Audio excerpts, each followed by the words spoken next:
After one encounter, the billionaire CEO can't forget her and wants to make her his wife. Hello everyone. Before we begin today's story, I have a small favor to ask. Please hit subscribe and turn on the notification bell so you never miss our channel's new videos. It is quick, free, and the best way to support us in bringing you more dramatic stories. Your support truly means the world to us. Where are you watching from right now? Please drop your city or country in the comments below. Thank you very much. Now, let us return to our main character. It was never supposed to matter. That was what Ethan Carter, a billionaire chief executive officer known for never making emotional decisions, told himself as he stood alone in the quiet penthouse bedroom, staring out at the Manhattan skyline. The city lights stretched for miles below him, sharp and cold, just like the life he had carefully built. Yet for the first time in years, his thoughts were not on stock prices, board meetings, or hostile takeovers. They were on her, a woman whose last name he never asked for, a woman who walked out of his life before sunrise, a woman he had not been able to forget for a single night since.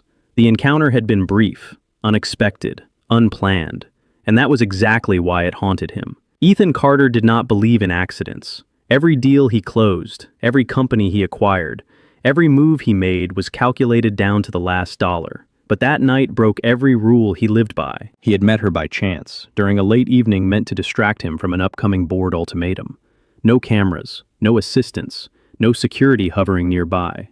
Just two strangers sharing a moment that felt strangely honest.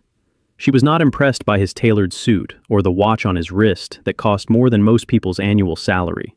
She did not ask about his companies, his net worth, or his influence. She spoke to him like he was just a man, and that was what unsettled him most. By morning, she was gone. No note, no number, no expectation. Ethan told himself it was better that way. Yet days passed, then weeks, and the memory refused to fade. He found himself replaying her voice during meetings worth hundreds of millions of dollars. He dismissed senior executives because they interrupted thoughts he did not want to explain. The problem was not desire, the problem was control, and Ethan Carter was losing it. As if that was not enough, his life delivered a second blow. The board of directors made their position clear.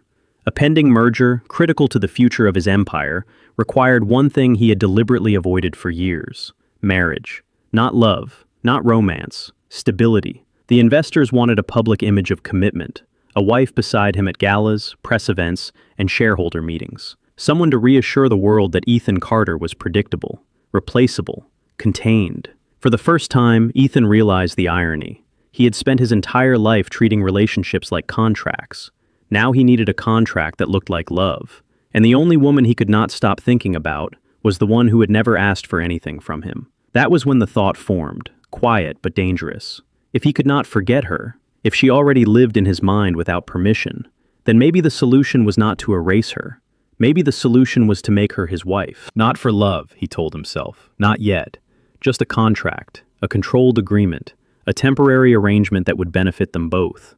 That was what he believed. But deep down, something inside him already knew the truth. Some encounters are not accidents. They are warnings. And Ethan Carter was about to cross a line that would change his life forever.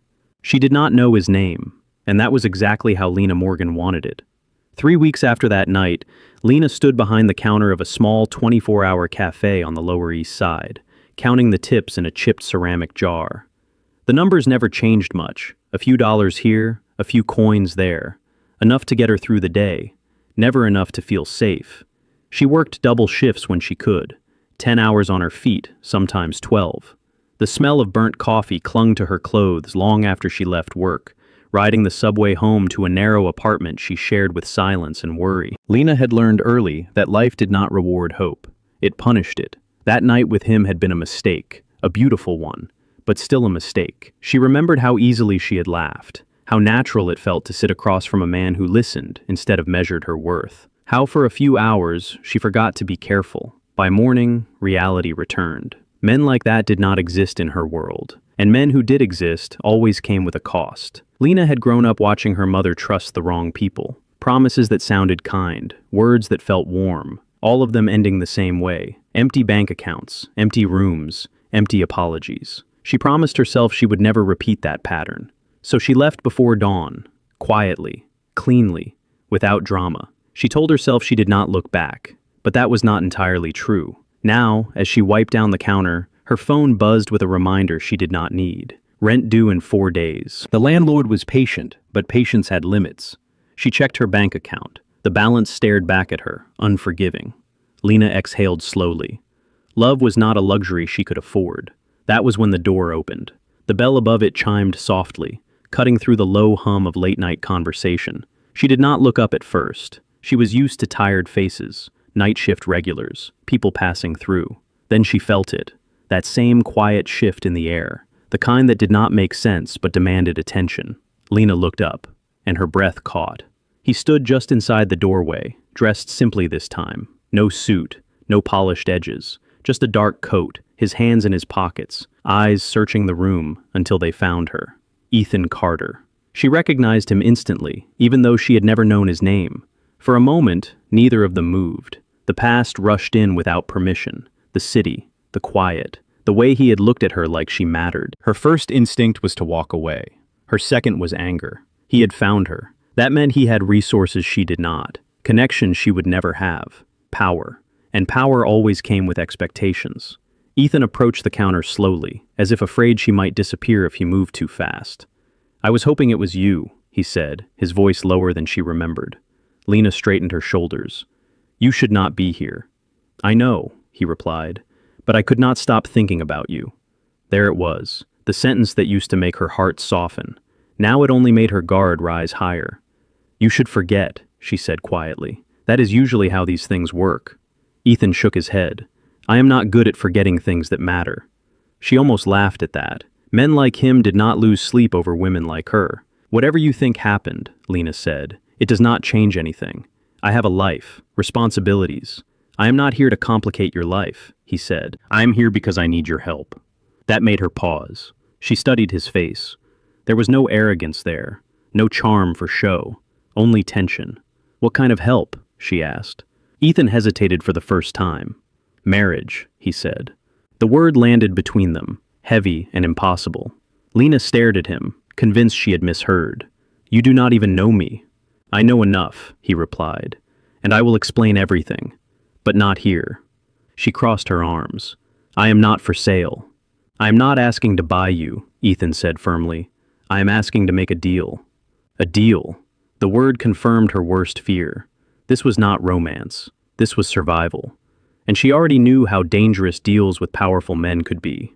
Lena looked past him, at the clock on the wall ticking toward closing time, at the life waiting for her whether she chose it or not. She met his eyes again. "If I listen," she said slowly, "it does not mean yes." Ethan nodded. "That is all I am asking." And just like that, Lena realized something terrifying. Walking away had been easy the first time. This time, it would cost her far more. They did not go far. Ethan parked his car on a quiet street a few blocks from the cafe, where the noise of the city softened into a low, distant hum. The streetlights cast long shadows across the sidewalk, and for a moment, Lena stood beside the passenger door, wondering why she had agreed to follow him at all. This was a mistake, she told herself, but she had already made worse ones. Ethan turned off the engine, but did not get out right away. He rested his hands on the steering wheel, staring straight ahead as if organizing thoughts that were not easy to say out loud. "I am going to be honest with you," he began, "because anything less would be an insult." Lena nodded once. "Start there." "My company is in the middle of a merger," he said, "one that will decide whether thousands of people keep their jobs. The board of directors wants stability, a public image they can sell to investors." She listened without interrupting, her expression guarded. "They want me married," Ethan continued. "Not eventually, now." Lena let out a short breath that was almost a laugh. "So you find a woman you barely know and walk into her workplace asking for marriage." "I did not plan it," he said. "I tried every other option. This was the one that would not leave my head." "That is not a compliment," she replied. "I know," Ethan said quietly, "but it is the truth." He turned toward her then, finally meeting her eyes. This would not be a real marriage, not in the way people mean it. It would be an agreement, a contract. The word landed with precision. Lena felt her stomach tighten. "You show up with me to events. You stand beside me. You play the role of my wife in public," he said. "In return, I make sure you are taken care of, financially, securely." There it was, the line she had drawn her entire life. I told you, she said, her voice firm. I am not for sale. Ethan shook his head. This is not that. You are not an object. You are a partner in a transaction. That is supposed to make it better? No, he admitted. It is supposed to make it honest. Silence stretched between them. Lena looked out the window at the darkened storefronts, at the reflection of her own face in the glass. She thought of the rent notice on her phone, the empty refrigerator, the future she had been holding together with discipline and exhaustion. And when it is over? She asked. There would be an end date, Ethan said. Clear, written. When the merger is finalized, we separate. No mess, no drama. No love, Lena said flatly. Ethan did not answer right away. That would be one of the rules, he said finally. Rules. She almost smiled at the irony. Men like him needed rules to protect themselves. Men like her needed them to survive. And what happens behind closed doors, she asked.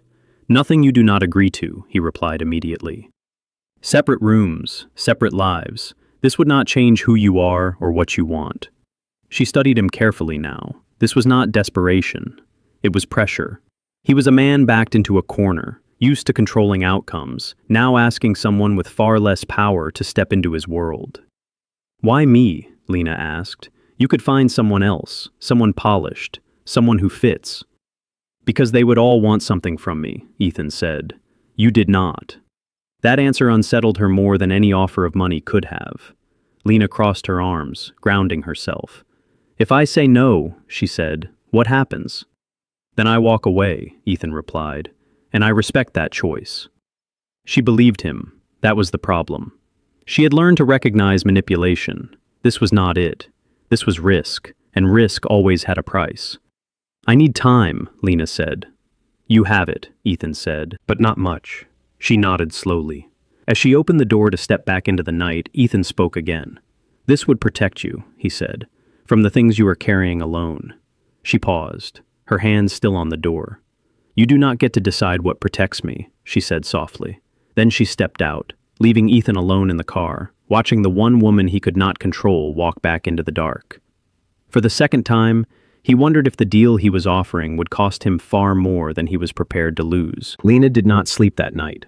She lay on her narrow bed, staring at the cracked ceiling, listening to the sounds of the city drift through the open window. Sirens in the distance, a train rattling underground, life moving forward, indifferent to her hesitation.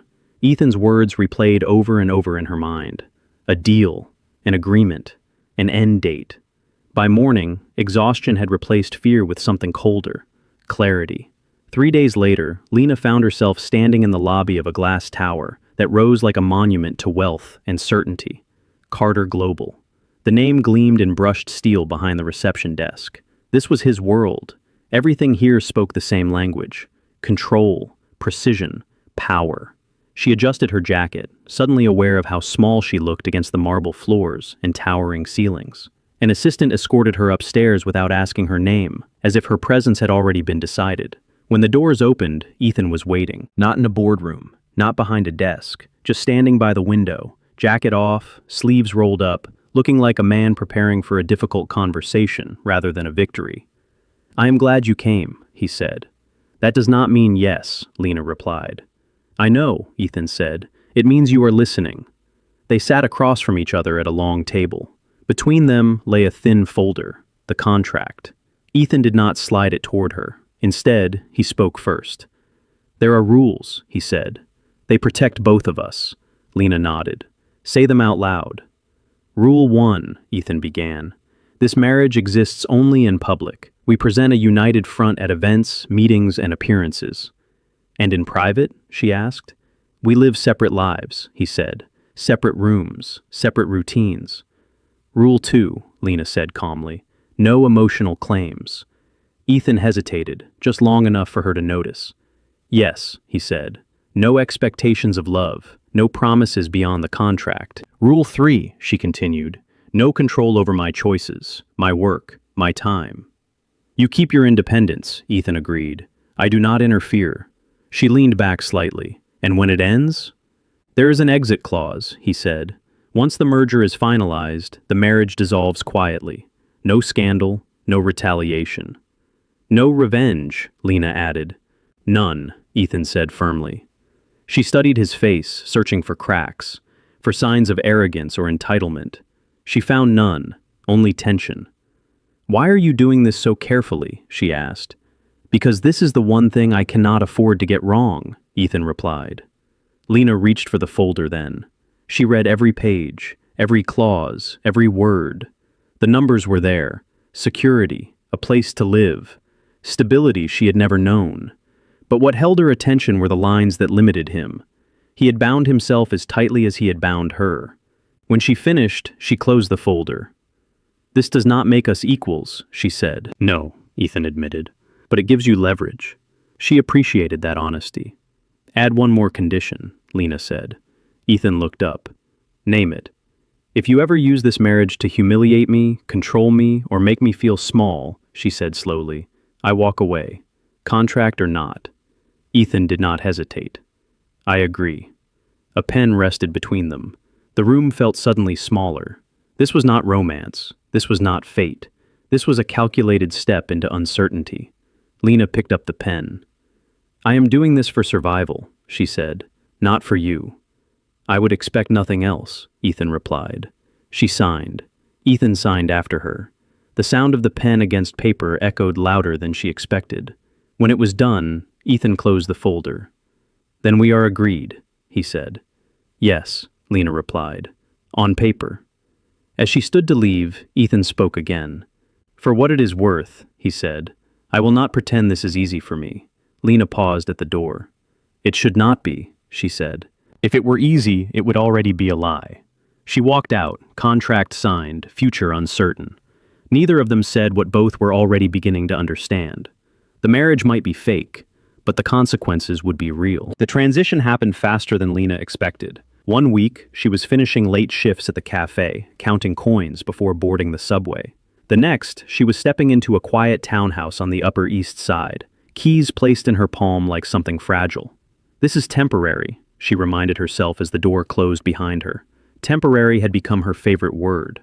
The house was elegant without being loud. Neutral colors, clean lines, no personal photographs, no warmth pretending to be something it was not. Just like the marriage. Ethan did not move in. That was part of the agreement. He kept his penthouse. She kept her space. The house was hers alone, protected and distant, as if the walls themselves understood the rules. The first public appearance came quickly. A charity gala at a museum overlooking the river. Black tie, cameras waiting. Lena stood in front of the mirror, barely recognizing the woman staring back. The dress fit perfectly, tailored without excess. Simple, controlled. Not a costume, a role. Ethan arrived precisely on time. When he extended his arm, he did not rush her. He waited. She took it. The cameras flashed instantly. Mr. and Mrs. Carter, someone called out. The title landed heavier than the contract ever had. Inside the event, Lena learned the rhythm quickly. Smile. Pause. Listen more than speak. She noticed how Ethan adjusted his pace to match hers. How he placed a subtle hand at her back when crowds pressed too close. How he never interrupted when she spoke, even when others tried to. These were not romantic gestures. They were respectful ones. And somehow, that mattered more. Over the next few weeks, the pattern continued. Board dinners, interviews, private meetings where her presence changed the temperature of the room. People leaned in when she spoke, listened, not because of who she was, but because of where she stood. Ethan watched it happen with quiet interest. He had expected resistance, awkwardness, a need to instruct. Instead, Lena adapted with a calm confidence that unsettled him. She asked questions he had not prepared for. She noticed details others missed. She treated assistants and executives with the same steady respect. One evening, after a long event, they rode down in the elevator together. The silence was different now, not tense, not empty. You handled that well tonight, Ethan said. I did what was required, Lena replied. That was more than required. She looked at him briefly, then away. Compliments are not part of the contract. I know, he said. Consider it an observation. At home, Lena removed the dress and returned it to its place, careful not to linger in front of the mirror. She reminded herself why she was here. Security, stability, an end date. Still, there were moments she did not expect. Late nights, when Ethan sent a message reminding her to rest. quiet mornings when fresh groceries appeared without comment, a legal team that treated her boundaries as law. None of it felt transactional, and that was the danger. At the same time, Ethan felt the shift. His days were unchanged: meetings, negotiations, pressure from every direction. Yet something in him had settled. He slept better, focused longer. He found himself looking forward to events not because of strategy, but because she would be there. This was not part of the plan. He reminded himself of that often. The marriage was fake. The connection was not supposed to be. But one evening, after a long charity dinner, they stood together on the townhouse steps. The city hummed around them, distant and indifferent. For a moment, neither spoke. "We are doing better than expected," Ethan said quietly. Lena nodded. "That does not mean we forget why this exists." "No," he agreed. "It means we stay aware." She met his eyes then.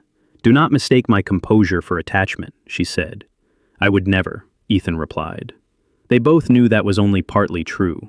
As Lena stepped inside and the door closed behind her, Ethan remained on the sidewalk, staring at the door longer than necessary. The role was working. The image was perfect. And for the first time since signing the contract, both of them felt the same unspoken realization forming beneath the surface. Pretending was becoming harder. Not because the marriage felt fake, but because it was starting to feel real. The change did not arrive all at once. It came quietly, in moments neither of them had planned for.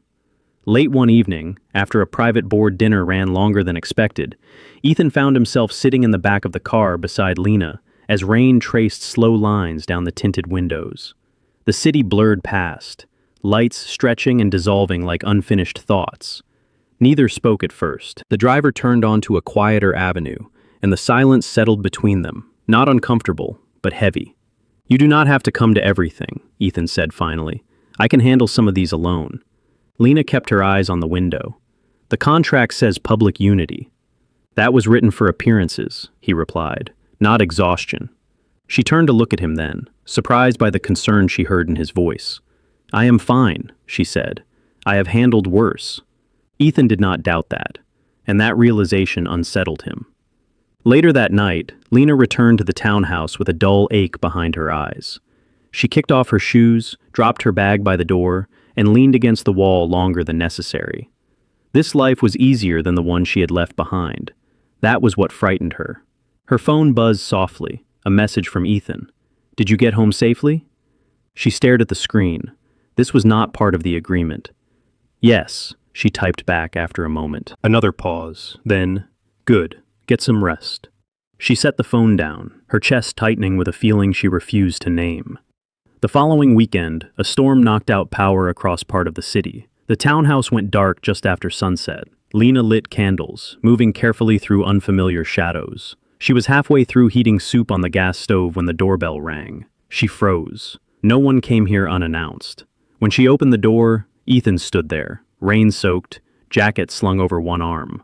"The power is out at my building," he said. "I wanted to check on you." "You did not have to," Lena replied. "I know." She stepped aside without thinking. They sat at the kitchen table, candlelight flickering between them. The setting felt too intimate, stripped of cameras and expectations. "You never talk about your family," Ethan said quietly. Lena stiffened. "That is not relevant." "I am not asking out of obligation," he replied. "I am asking because I want to understand who I married." The word landed softly, but it carried weight. She looked down at her hands. "My father left when I was young," she said. "My mother worked herself into the ground trying to keep us afloat. I learned early not to depend on anyone." Ethan listened without interruption.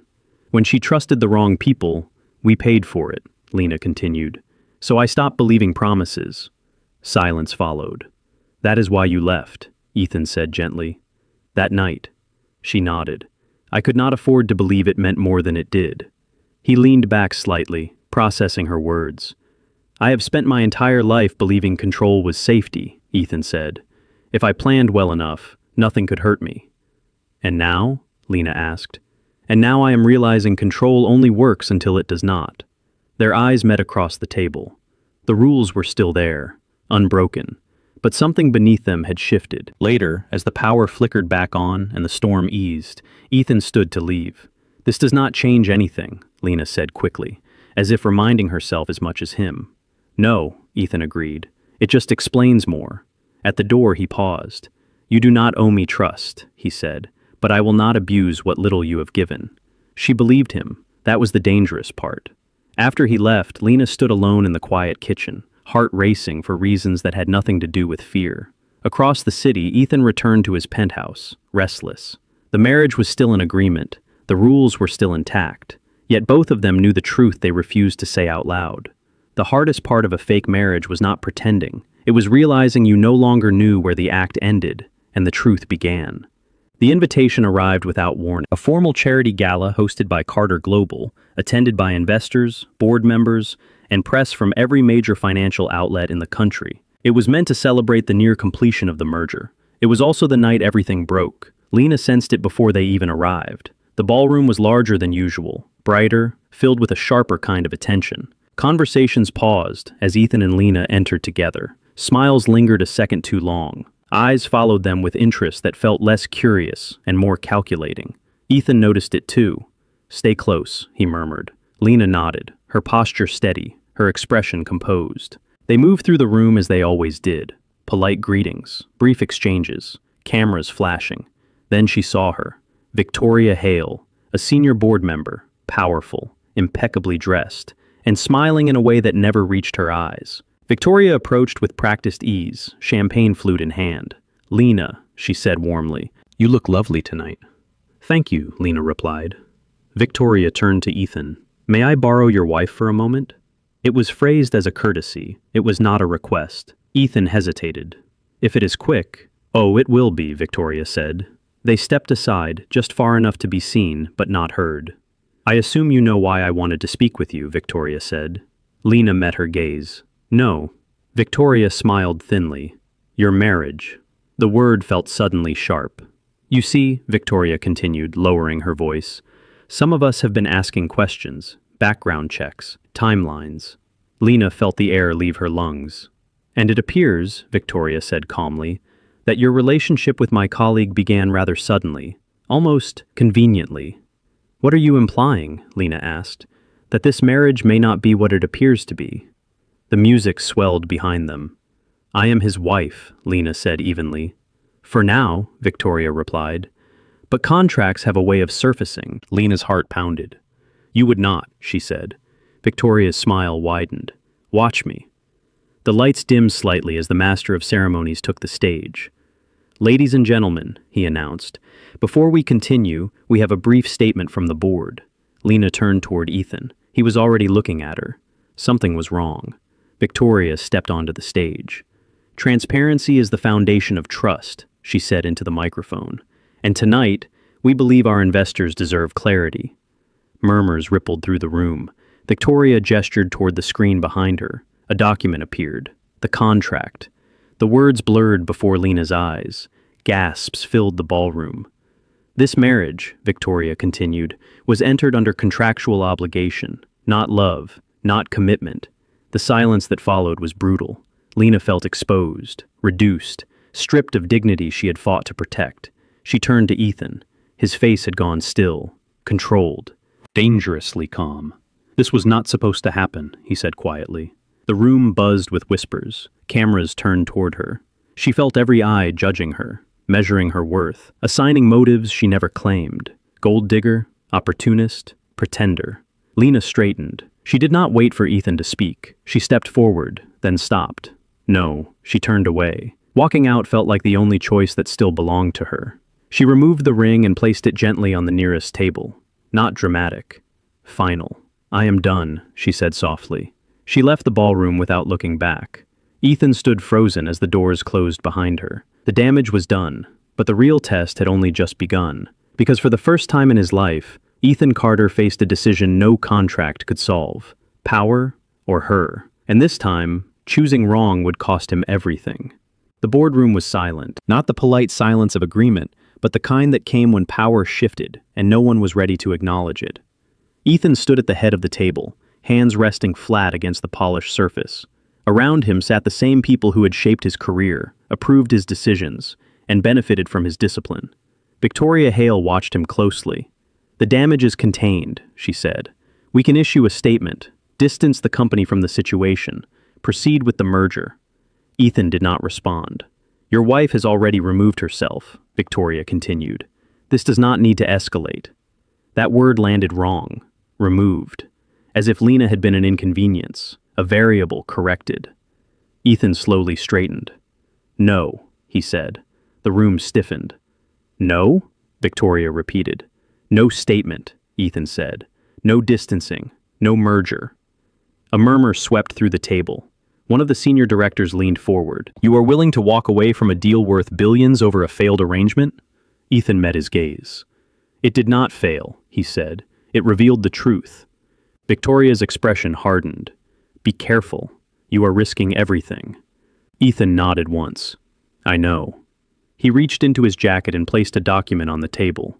The contract. This ends now, he said, publicly. He tore it cleanly down the center. The sound echoed louder than any raised voice. This marriage began as a contract, Ethan continued, his voice steady. But it ends because I refuse to hide behind one. You are making an emotional decision, Victoria said sharply. Yes, Ethan replied, for the first time. He turned and walked out, ignoring the voices rising behind him. Across the city, Lena sat alone in her apartment, the ring resting on the table beside her. She had not cried. She had learned long ago that tears did not protect you. Her phone buzzed. Once, then again.